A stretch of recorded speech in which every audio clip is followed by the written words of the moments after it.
Hi everyone, it's Ed Johnson here, and today I'm going to be showing you in Photoshop how to install new fonts. There are a whole range out there on the internet, and they're really great for using for loads of text effects. You know, you can use them with banners, whatever you're designing. If you need text and you don't have the right font pre-installed, which you usually don't, and you're usually looking for something specific, I'm going to show you how to install these fonts. On Windows Vista, installing fonts is different to when you're installing them on something like XP or 2000. So what I'm going to do is I'm going to show you how to install them on Vista first of all, and then I'm going to show you how to install them onto XP and all those other versions of Windows. So Vista first, and then XP and 2000 and whatever.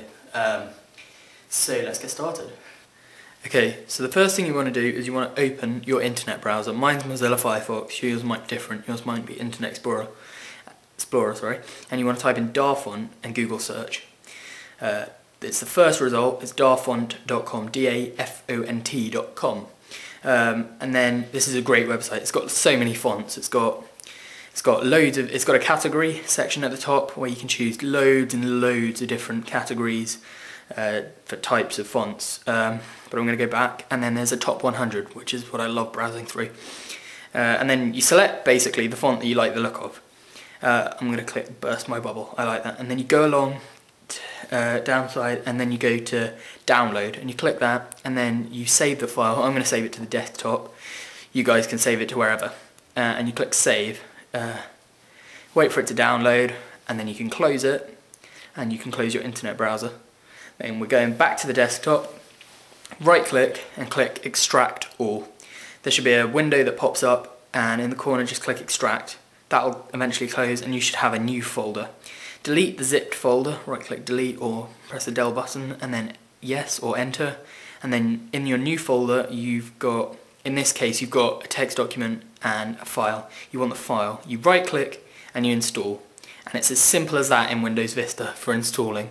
I'll show you that it's installed now, because I'll go into, you can delete this folder by the way.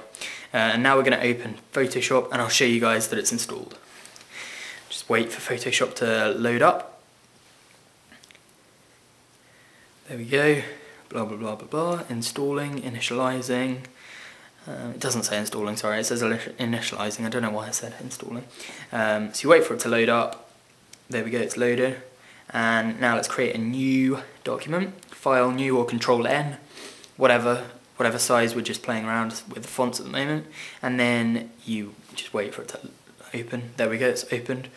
And now you want to go to the font tool down on the side. You want to click that, and then you want to go up to the top where it's got the whole selection of fonts that you've got, and we're looking for the one I installed, I believe was Burst My Bubble. Where is it? I'll get to it eventually. Burst My Bubble, there we go, and there it is, it's installed. So let's just see if it's working. Let's choose the colour as black for the font colour, and type whatever you want. My new font. Oh, I'll change it to lowercase, my new font. You can make it any size you want. I can make it a bit bigger, there we go. My new font, and it's installed. And it's as simple as that in Windows Vista, and it's not that much harder in Windows XP.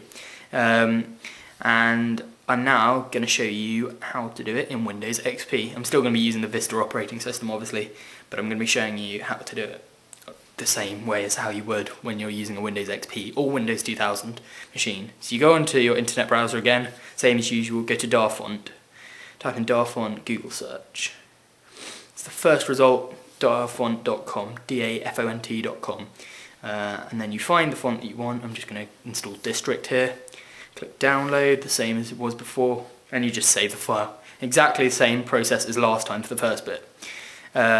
You download into the desktop, you can close that now, you can close the internet browser now, and there you go, you've got the zip file. Right click, extract all, exactly the same as last time, extract. And you may get a few errors, just click yes or skip, and click skip, and that doesn't matter, that's just if you're using it on a Mac. But that doesn't matter, just click skip or try again, and if it doesn't work on a try again, just click skip. So we've deleted the zip file, and now let's open the new one.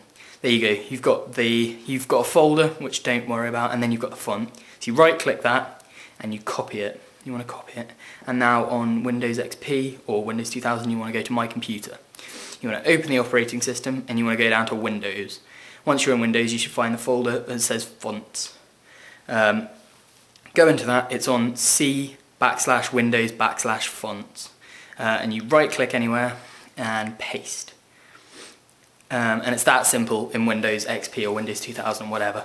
And now it's installed among all the other fonts that you've got in there. Now you can close that, you can close that, and you can delete the font folder. Now let's go on to Adobe Photoshop again and install, let's check the new installed fonts working. It was called District, where am I going? Oh, no, sorry.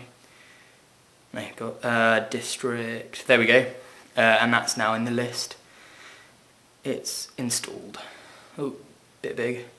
72, we'll change it to 30. It's installed, and there we go. That's how to do it on Windows XP or Windows 2000 or anything other than Windows Vista. So there you go. That's how to install fonts onto Windows computers. Enjoy.